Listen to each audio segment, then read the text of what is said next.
নমস্কাৰ, কি খবৰ আপোনালোকৰ? মই মিছেছ গুজ্জাৰ মোৰ এটি নতুন ব্লগলৈ আপোনালোকক স্বাগতম জনাইছোঁ। আজি কোনো বিশেষ স্থানততো নাযাওঁ, তো আজি হঠাতে প্লেনিং হ'ল যে আমি লাঞ্চটো বাহিৰত কৰিম। বাহিৰত মানে মইতো হোটেল বাগেৰা এইচবতো নাখাওঁ, তো ঘৰৰ পৰা বনাই লৈ যাম আৰু এটা মানে নিৰিবিলি জেগাত এটা দুজনে বহি কেনে খাম। এই আমাৰ ছাৰ গাড়ী চলাই আছে, বলক যাওঁ আমি। এইটো হৈছে পাৰস উদয়পুৰ ৰোড আৰু আমি সেই যে পাহাৰটো দেখা পাইছে সেই পাহাৰৰ ওচৰতে যাই খাম আৰু এই জেগাখিনি অকণমান নিৰিবিলি আছে। টাউনৰ মানে ঘৰ বাৰী ইমান বনোৱা নাই আৰু মানে টাউনৰ পৰা অকণমান দূৰত আৰু আউটছাইড বুলি ক'ব পাৰি আৰু বনোৱা নাই, বাট বনি যাব ঘৰ বাৰী, বেছি দিন নালাগে আৰু বনি যাব জল্দি সোনকালে। প্লটিং কাটি থোৱা আছে, তো যিমান দিন নবনে আৰু আমি এনজয় কৰি লওঁ। এই পাহাৰটো দেখা পাইছেনে কিমান ধুনীয়া লাগি আছে? এই পৰিৱেশটো দেখা পাইছে ইমান ধুনীয়া লাগি আছে। এইটো চাওক চাইডে চাইডে প্লটিং কাটি থোৱা আছে, কেইদিনমান পাছত ইয়াতে ঘৰ বাৰী বনি যাব আৰু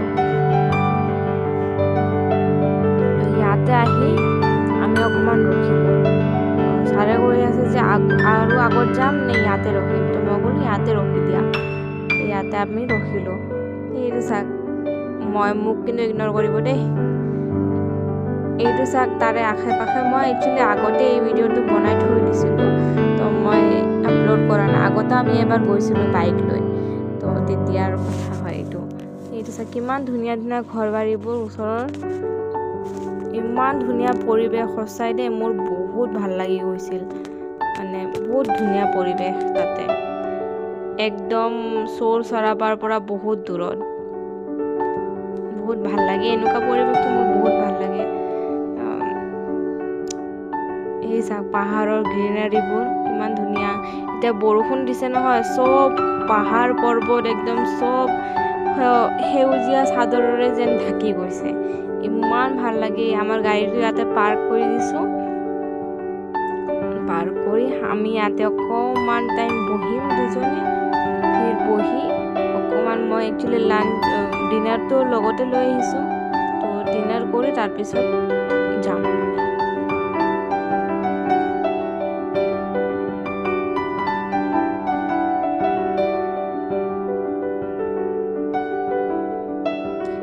চব প্লটিংবোৰ কাটি থোৱা আছে। এইটো আৰু কমচে কম 1 বছৰমান পিছতে পুৰা বিল্ডিং ঘৰ বাৰীৰে পুৰা ভৰ্তি হৈ যাব। ইয়াতে অকণমান বহিলোঁ, এই চাওক দূৰৰ চব ঘৰ বাৰীবোৰ, চব ব্যস্ততাৰ পৰা ইমান দূৰত শান্তিৰ জেগাত অকণমান বহিছোঁ।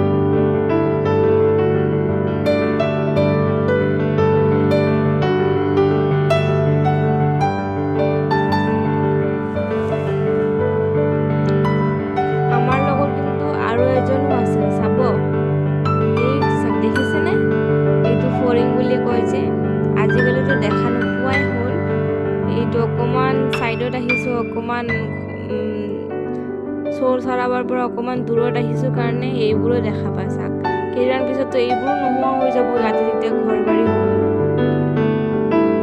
এইটো চাওক, তাৰপিছত আমি খানা ষ্টাৰ্ট কৰি দিলোঁ। এই চব্জি বনাই আনিছিলোঁ মই, তাৰপিছত এইটো ছাচ হয়, পানী আৰু ৰুটি অকণমান খাইছোঁ। তাৰপিছত আৰু ভাবিলোঁ আপোনালোককো দেখাওঁ।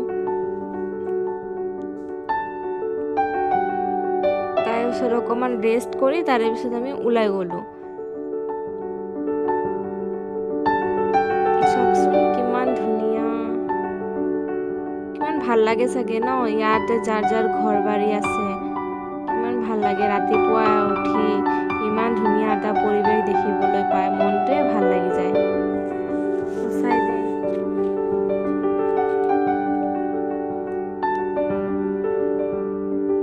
এইটো হৈছে উদয়পুৰৰ মাৰ্বল ৱাটাৰ পাৰ্কৰ ৰাস্তা। ইয়াতে ওচৰতে আপোনালোকক দেখা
আগত যাই কেনে পাৰ্ক আছে, কিন্তু এতিয়া পাৰ্কত যোৱা ৰাস্তা চাইডত গৰ্ডন সাগৰ আছে, মানে এটা পুখুৰী টাইপৰ আছে ডাঙৰ, গৰ্ডন সাগৰ নামৰ। এইটো চাওকচোন কিমান ধুনীয়া ফাৰ্ম হাউচ চাগে কোনোবাৰ, কিমান ভাল লাগে। ৰাস্তাবোৰ চাওকচোন ইমান ধুনীয়া, চাফ চিকুণ চব। এইটো চাওক চাইডত পুখুৰীটো দেখা পাইছেনে, পানী ডাঙৰ পুখুৰী এটা। ইয়াতে একচুৱেলি যিমান পুখুৰী আপুনি দেখা পাব চব একচুৱেলি মানুহে বনোৱা, ইয়াতে কোনো প্ৰাকৃতিকভাৱে কোনো হোৱা নাই, চব মানুহে বনোৱা।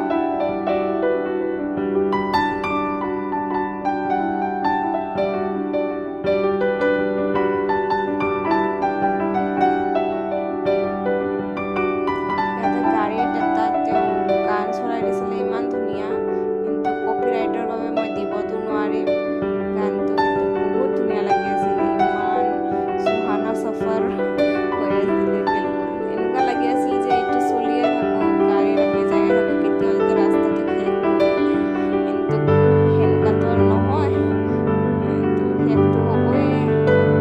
এতিয়া পাই গ'লোঁ, আগত দেখিছে আপুনি এইটো পাৰ্ক।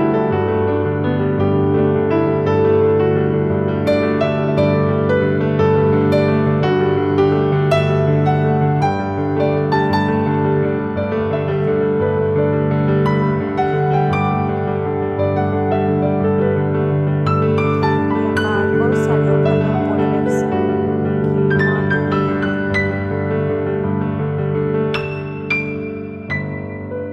এইয়া চাওক তাতে পদুম ফুলৰ বহুত পদুম ফুল লাগি আছে তাতে। চাৰিওফালৰ পৰিৱেশ।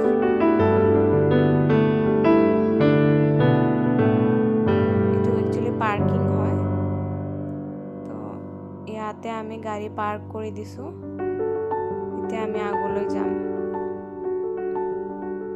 এইটো চাওক পাৰ্কৰ দৃশ্য কিমান ধুনীয়া।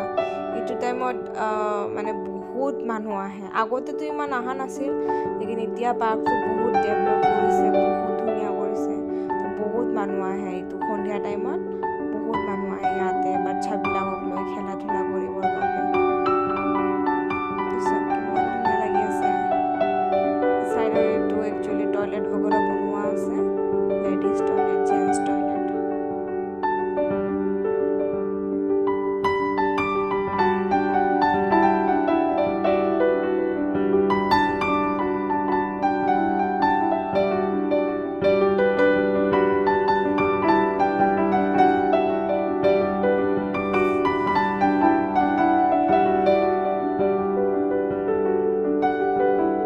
এইটো চাওক টয়লেট হয়।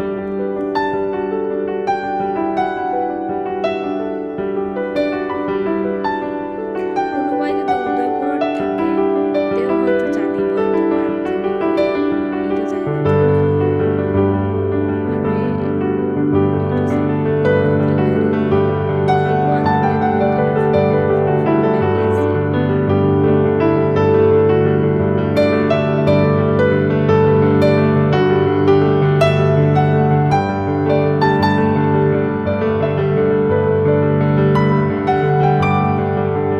দেখিছেনে কিমান ধুনীয়া পৰিৱেশ, সপোন যেন লাগে একদম।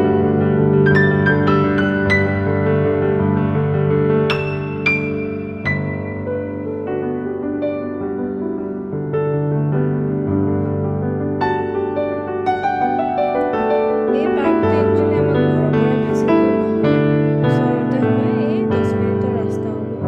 তো মাজে মাজে কেতিয়াবা যদি বাহিৰত যাব ইচ্ছা কৰে, ক'ৰবাত ফুৰিব যাব ইচ্ছা কৰে, তো মই এইটো পাৰ্কত আহিয়ে বহি যাওঁ। কেতিয়াবা অকলেও আহোঁ, যদি কেতিয়াবা অকণমান শান্তি বিচাৰোঁ লাইফত, বহুত কিবা কিবি হৈয়ে থাকে, জানে সেইটো আপোনালোকে। সংসাৰ বুলিলেতো বহুত কিবা কিবি ভাল বেয়া সকলোলৈ চলিবই লাগিব, হয়নে নাই? তো কেতিয়াবা কেতিয়াবা মানুহৰ লাইফত শান্তিও লাগে। তো মই যদি কেতিয়াবা শান্তি বিচাৰোঁ, তেনেহ'লে মই ইয়াতে আহি নিৰিবিলিত বহি যাওঁ অকণমান, ভাল লাগে কিবা এটা মনটো। পানী আছে চাইডত, যে চাইডত দেখা পাইছে সেইফালে একচুৱেলি পাৰ্ক বনোৱা আছে। এইটো হ'ল বহাৰ জায়গাও কৰি দিছে, তাতে বহিব পাৰি। এইটো দেখা পাইছে না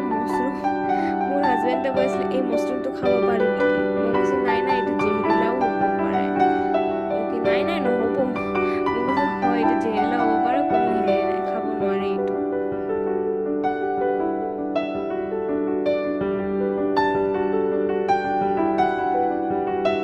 মই কিন্তু এটা কথা আপোনালোকক কৈ দিওঁ দেই, মোৰ অসমীয়া লেংগুৱেজটো আগতে বহুত ভাল আছিল, কাৰণ মই পঢ়া শুনা এছামিছতে কৰিছোঁ, মোৰ ফ্ৰেণ্ড চাৰ্কল চব এছামিছ হয়। কিন্তু কি ক'ম, সময়ৰ বাবে ইয়াতে বিয়া হৈ গ'ল ৰাজস্থানত, আৰু এতিয়াতো মোৰ হাজবেণ্ডৰ লগত হিন্দীতে কথা পাতিব লাগে, আৰু যিটো মোৰ মা ভণ্টি তেওঁলোকৰ লগত মই বেংগলীতে কথা পাতোঁ। বেংগলীটো এতিয়াও ভালেই আছে, কিন্তু অসমীয়াত ইমান কথা নাপাতোঁ আৰু লগত। তো সেইকাৰণে মই এতিয়া লাহে লাহে অসমীয়াটো পাহৰি গৈছোঁ। এইটো দেখা পাইছেনে, এইটো জাহাজ টাইপৰ বনোৱা আছে, এইটো একচুৱেলি ৰেষ্টুৰেণ্ট হয়, চিমেণ্টেৰে বনোৱা আছে জাহাজৰ আকৃতি দি কেনে, কিন্তু সেইটো একচুৱেলি ৰেষ্টুৰেণ্ট হয়।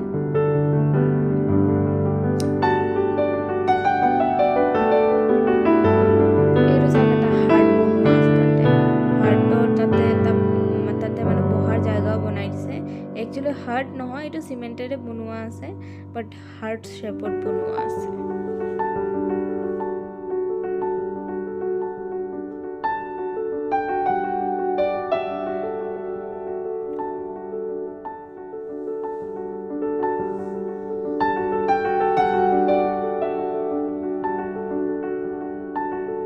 পাৰ্কটো কিন্তু ডাঙৰ আছে দেই, সৰু নহয়, বহুত ডাঙৰ হয়।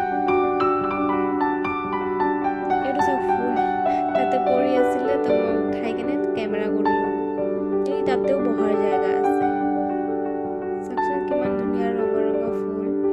ইমান ইয়াতে ফুলবোৰ দেখা পায়, চব মানে মোৰ এনেকুৱা লাগিছে চব মোৰ ঘৰতে লৈ আহোঁ নেকি, মোৰ ঘৰতে বাগান বনাই লওঁ।